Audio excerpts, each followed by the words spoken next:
offshore wind port is likely coming to Maine. But where that site will be for building turbines and how will those turbines be moved miles offshore to wind farms? Tom Krasnowski found out more.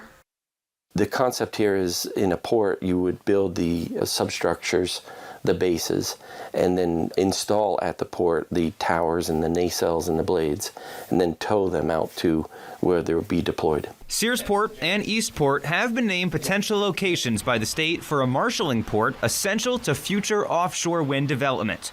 Although a final decision may not come this year, discussion is heating up in Searsport, the site of 3 of the 4 proposals. All 3 of those proposals have pros and cons. The state needs to choose the option that is the least environmentally damaging, practicable alternative. The pitches center around using Mack Point, an existing industrial site, or clear-cutting a portion of state-owned Sears Island, a popular recreation space. A third choice involves using both, and the fourth option is to build in Eastport.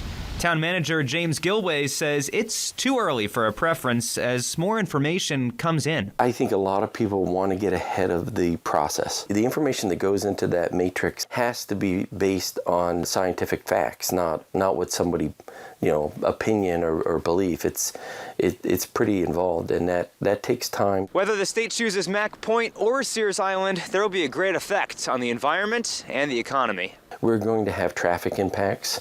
We're going to have housing increases. I've told a lot of folks it'll affect Searsport on every level. It's going to definitely change the landscape of this part of Maine. You would have a very active, probably noisy construction environment very close by to the trail. We expect it to affect the tourism significantly. The footprint of this wind port would be as larger than Bath Iron Works. Olson and Gilway are both on the Maine DOT Offshore Wind Port Advisory Board, and they both agree on one key factor. We're not opposed to wind energy. We're actually for it. Renewable energy is the wave of the future. It is our future, and if we want to start to move towards renewables, we're going to have that in our portfolio. We just want the state to make a sensible decision and not potentially destroy Sears Island irreparably. Tom Krasnowski, WABI TV5 News, Searsport.